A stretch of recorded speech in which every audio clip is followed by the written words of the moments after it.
Hello সবাইকে, কেমন আছো তোমরা সবাই? আশা করি সবাই ভালো আছো। আমার নতুন একটা দিনের মিনিট ব্লগে তোমাদের সবাইকে ওয়েলকাম। তো আজ ছিল শনিবার, তো ভাবলাম যে স্নান-টান করে নিয়েছি, আজকে পুজো না হয় আমিই দিয়ে দিই। ম্যাম তো প্রতিদিনই দিয়ে থাকে, তো আজকে না হয় আমি ঘরে আছি তাহলে আমিই পুজোটা দিয়ে দিই। তাই বলে আমি চলে আসলাম বাসন নিয়ে কুয়োর পাড়ে। কুয়োর পাড়ে আজকাল কাজ করতে বেশ ভালোই লাগছে, যেহেতু ঘরে বেসিনে মানে ঠাকুরের বাসনগুলো বেসিনে কিভাবে ধুবো? সেজন্য কুয়ার পাড়ে চলে আসি আরকি। কুয়ার থেকে জল তুলে ব্যাস রোদ্দুরও বেশ পড়ে ভালোই লাগে।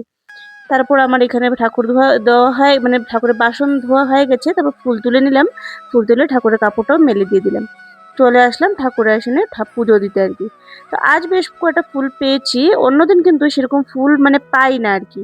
তো কি কখনো কিনে দিই বা কখনো ফুল না থাকলে মানে বিনা ফুল দিয়ে পুজো দিয়ে দিই আরকি, এরকম করে চলে আরকি। তো আজকে ভাবলাম যে ফুল পেয়েছি, বেশ ভালোই লেগেছে। ঠাকুর দিতে সময় ফুল পেলে কিন্তু বেশ ভালোই লাগে, তাই না? তারপরে দিকে দেখো আমি সাজিয়ে নিচ্ছি। আর এখন শীতকালে যে গাঁদা ফুলগুলো, এগুলো ছোট ছোট হয়। এগুলো তেমন একটা বড় হয় না। মানে ছোট ছোট থাকে আরকি। তো যাই হোক, যা আছে সেটাই অনেক। সেটাও পাওয়া যায় না মানে সময় মতে আরকি। তো যাই হোক, তো আমি এখানে শিব ঠাকুরকেও স্নান করিয়ে নিয়েছি।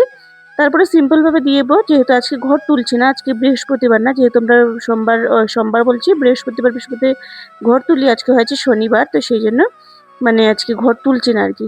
তো কমলা ছিল, ভাবলাম কমলা দিয়ে ঠাকুরকে দিয়ে দিই। তো ঠাকুর দিলে কিন্তু একটা আলাদাই শান্তি লাগে, তাই না? তোমাদের কেমন লাগে তোমরা কিন্তু অবশ্যই কমেন্ট করে জানিও। আমার কাছে তো ঠাকুর দিলে মনে একটা আলাদাই শান্তি লাগে। সেদিন মনে হয় অনেক ফ্রেশ লাগে। তো যাই হোক, তো সময়ের জন্য দেওয়া হয়ে উঠে না আরকি।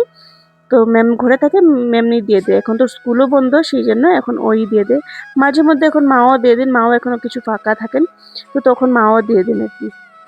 আমি খুঁজছিলাম যে প্রদীপ জ্বালাবো, তারপরে দেখি বোতলে তেল শেষ। তো ভাবলাম যে মোম জ্বালিয়ে দিই আরকি। আর এই ধুনো তো জ্বালাতেই হয়। মানে পুজো দিলে এদানিক আমরা খুবই ধুনো জ্বালাই। ধুনো দিলে মনে হয় একটা আলাদাই একটা ফিলিংস আসে। মানে পুজো দেওয়ার মনে হয় যে আলাদা একটা ফিলিংস আরকি। তো যাই হোক, তো এদিকে আমি মানে পুজো দিয়ে দিচ্ছি আরকি। ঘন্টি বাজিয়ে ভালো করে পুজো দিয়ে দিচ্ছি। এখন পুরো ঘরে ধুনোটা দেবো। চারিপাশে ধুনোটা দিলে কি হয়, চারিপাশে যে ধুনোর গন্ধটা পড়ে না, সেই গন্ধটার মানে অনুভূতিটাই আলাদা। তোমাদের কেমন লাগে আমি জানি না, কিন্তু আমার কাছে খুবই ভালো লাগে। তো তারপরে আমি মানে সামনের দরজা, রান্নাঘরের দরজা, পিছন দিকের দরজা সবকিছু দিয়ে শেষ করলাম। কেমন লাগলো অবশ্যই কমেন্ট করে জানিও। টাটা।